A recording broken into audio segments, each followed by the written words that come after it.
Bismillahirrahmanirrahim. Assalamualaikum warahmatullahi wabarakatuh. Selamat pagi anak-anakku kelas 5 yang soleh dan solehah. Bagaimana kabarnya kalian hari ini?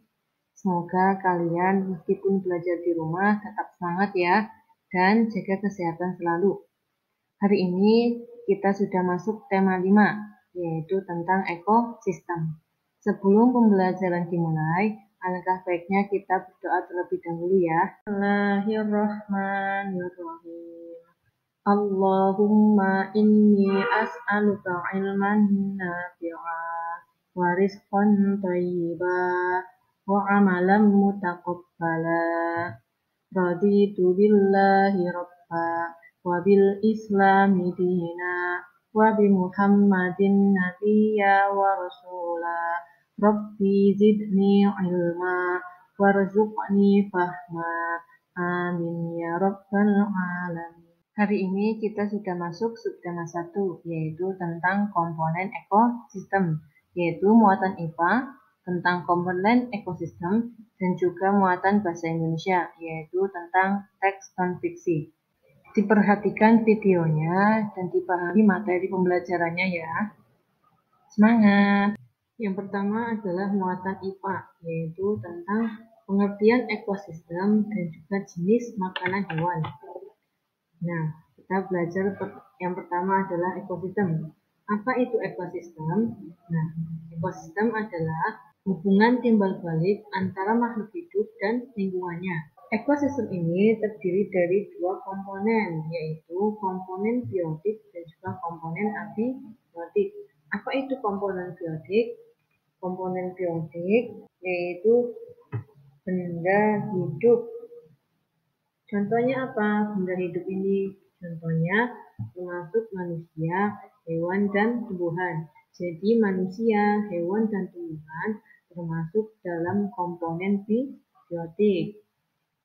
Lalu yang kedua ada komponen abiotik. Apa itu komponen abiotik? Kebalikannya dari biotik, yaitu benda tak hidup. Contohnya apa? Contohnya ada tanah, udara, air, cahaya matahari, dan juga suhu. Ini mengenai ekosistem. Selanjutnya adalah jenis makanan hewan. Salah satu jenis makhluk hidup adalah hewan.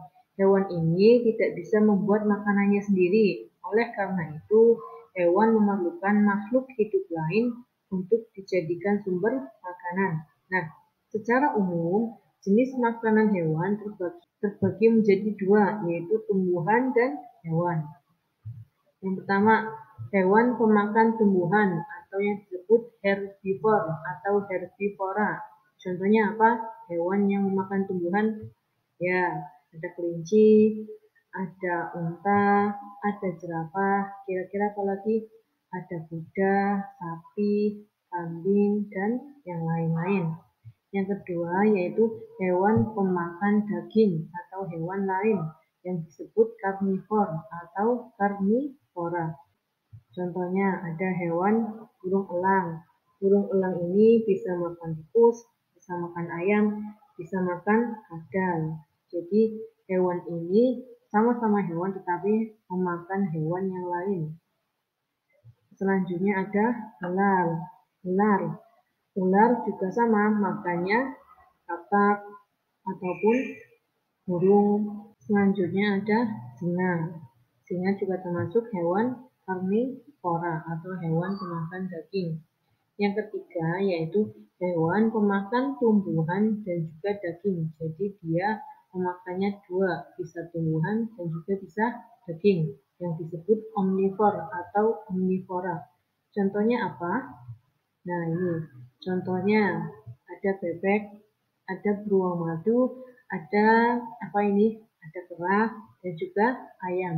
Jadi hewan omnivora ini selain bisa memakan tumbuhan, juga bisa memakan daging atau hewan lain. Jadi itu ya, bisa dipahami ya mengenai komponen ekosistem dan juga jenis makanan hewan. Selanjutnya yaitu pengelompokan hewan berdasarkan jenis makanannya. Berikut penjelasannya. Yang pertama ada herbivore. Jadi herbivore apa ya? Ya, kelompok hewan pemakan tumbuhan. Tumbuhan ini bisa daun, bisa batang, bisa buah, dan juga biji-bijian. Ini ada susunan gigi pada hewan herbivor. Susunan giginya terdiri dari gigi seri. Ini berfungsi untuk memotong makanan. Bagian gigi seri untuk memotong makanan. Untuk bagian gigi geraham ini digunakan untuk mengunyah makanan. Kelompok hewan herbivor ini tidak memiliki gigi taring. Nah, tadi contohnya ada kuda, gajah, kambing, badak, kelinci, dan yang lain-lain. Yang kedua, ada karnivor atau hewan pemakan daging. Kelompok hewan pemakan daging. Nah, ini susunan giginya. Ada gigi taringnya. Gigi taring ini berfungsi untuk mencabik dan juga merobek daging mangsanya. Jadi gigi taringnya ini tajam dan juga kuat. Tadi contoh karnivora ada singa, ada burung elang, ada kucing, ada harimau, ada buaya, ada macan tutul, dan juga yang lain-lainnya. Yang ketiga ada omnivor atau kelompok hewan pemakan tumbuhan maupun hewan lain. Bisa makan tumbuhan dan juga makan hewan lain. Nih, susunan giginya. Ada gigi seri yang berguna untuk memotong makanan.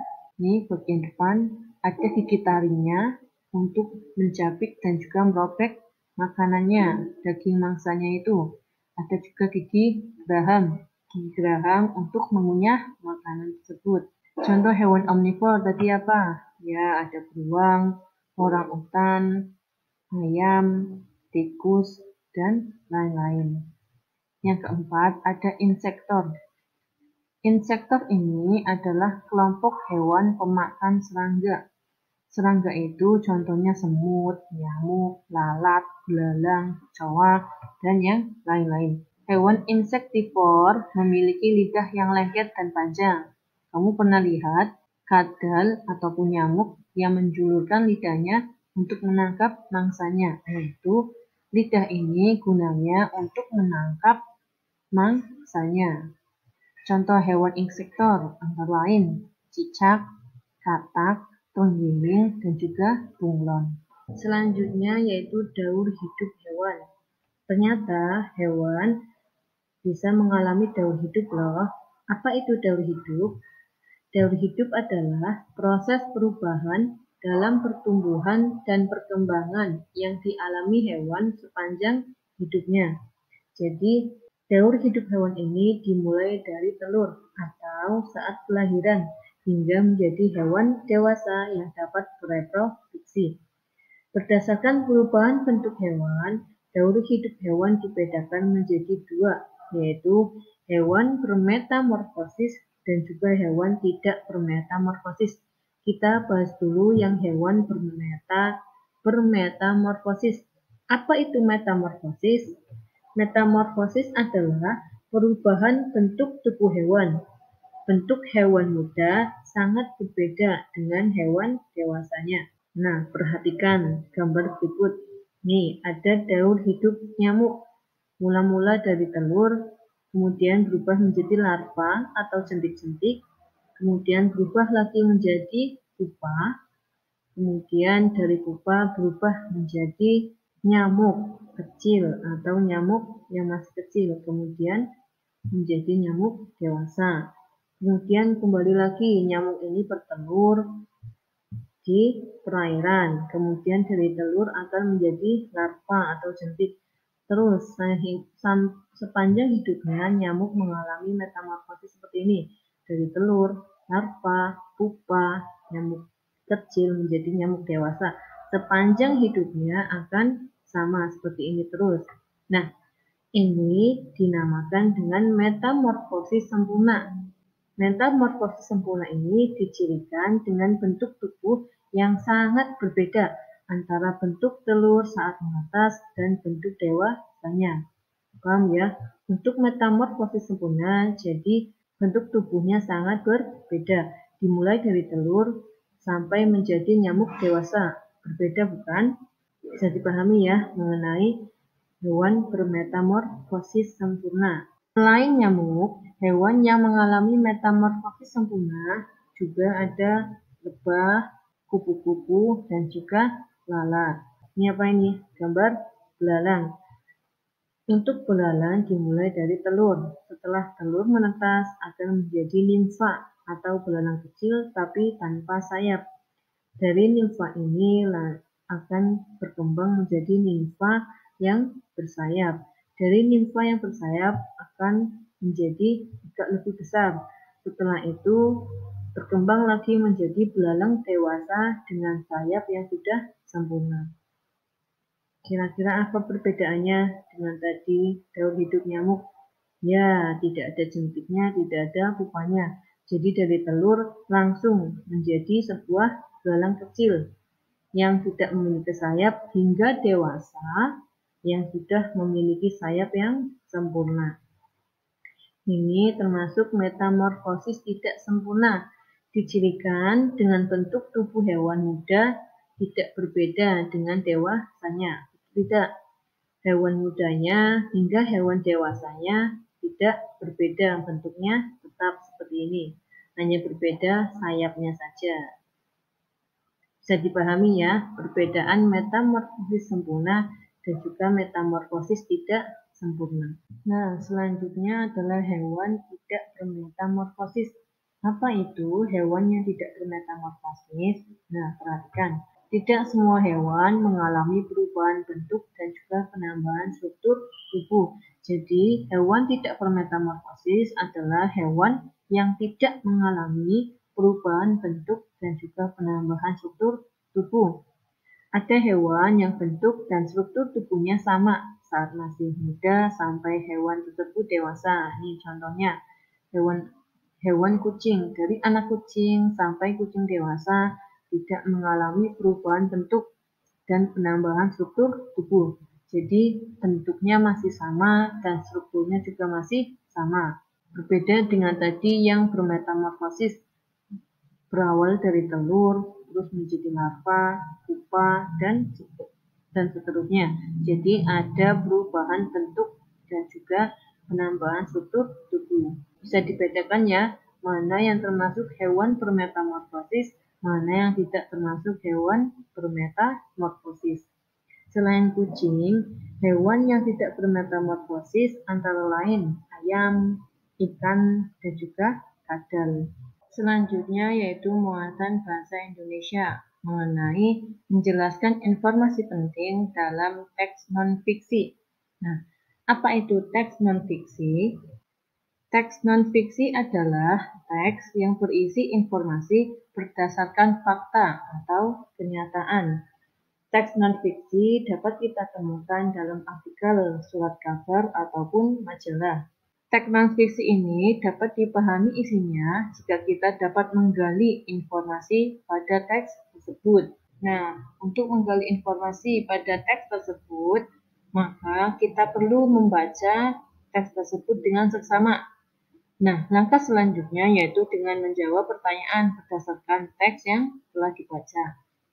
Selanjutnya, menentukan ide pokok dalam teks non-fiksi. Kemarin kita sudah belajar mengenai ide pokok. Coba kita ingat kembali, ide pokok teks adalah inti permasalahan dari suatu teks bacaan. Ide pokok ini berisi gagasan dasar mengenai suatu hal atau kejadian yang ingin disampaikan oleh pembuat teks bacaan tersebut. Untuk dapat menentukan ide pokok teks, kamu perlu membaca teks dengan seksama. Nah, pada saat kalian membaca teks tersebut, kira-kira jika ada kata kunci ataupun informasi-informasi penting yang terdapat pada teks tersebut, kalian bisa garis bawahi. Selanjutnya yaitu menemukan ide pokok dan informasi yang didengar. Nah, untuk menemukan ide pokok dan informasi penting, kamu dapat memperhatikan hal-hal berikut ini. Yang pertama, dengarkan teks non-fiksi yang dibacakan dengan seksama. Catatlah kata-kata kunci yang terdapat dalam setiap paragrafnya, serta gunakan kata tanya apa, siapa, di mana, kapan, mengapa, dan bagaimana untuk membantu kalian menemukan ide pokok dan informasi penting pada setiap paragraf. Nah, selanjutnya yaitu membuat ringkasan teks non-fiksi. Menyajikan teks non-fiksi secara lebih singkat dengan mengambil intisari atau ide pokok dari teks tersebut. Jadi, kalian bisa membuat ringkasan teks non-fiksi dari ide pokok teks tersebut.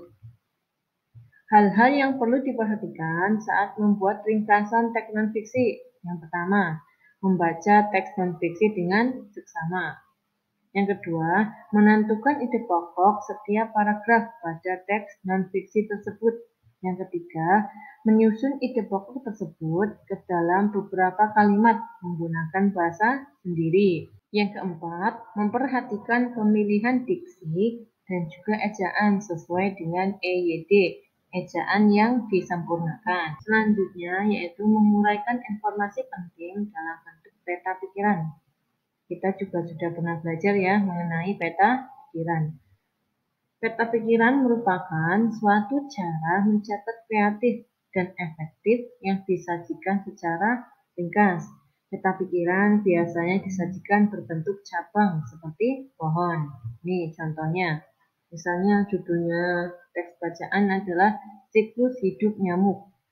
Nah, kalian buat mengenai habitatnya apa pada teks tersebut. Sini kalian tulis. Terus dampak penyakitnya apa dari siklus hidup nyamuk tersebut. Kalian bisa nulis seperti ini.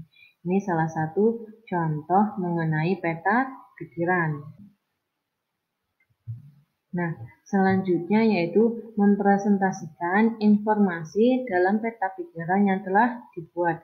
Setelah kita membuat peta pikirannya, maka kita presentasikan dengan cara perhatikan hal-hal berikut pada saat mempresentasikan peta pikiran. Sikap tubuh yang tegap ketika presentasi. Sikap tubuhnya tidak boleh membungkuk, harus tegap. Adanya kontak mata dengan pendengar. Ketika kalian mempresentasikan informasi, maka kalian harus melihat mata dari si pendengar atau terjadi kontak mata. Yang ketiga, penggunaan lafal dan intonasi ketika menjelaskan. Yang terakhir, pemilihan kata yang tepat ketika mengucapkan salam pembuka dan juga penutup. Itu tadi penjelasan mengenai teks non-fiksi. Semoga bisa dipahami ya. Doa kafaratul majlis.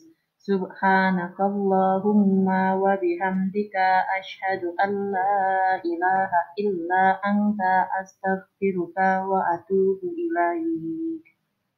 Barakallahu fikum. Wassalamualaikum warahmatullahi wabarakatuh.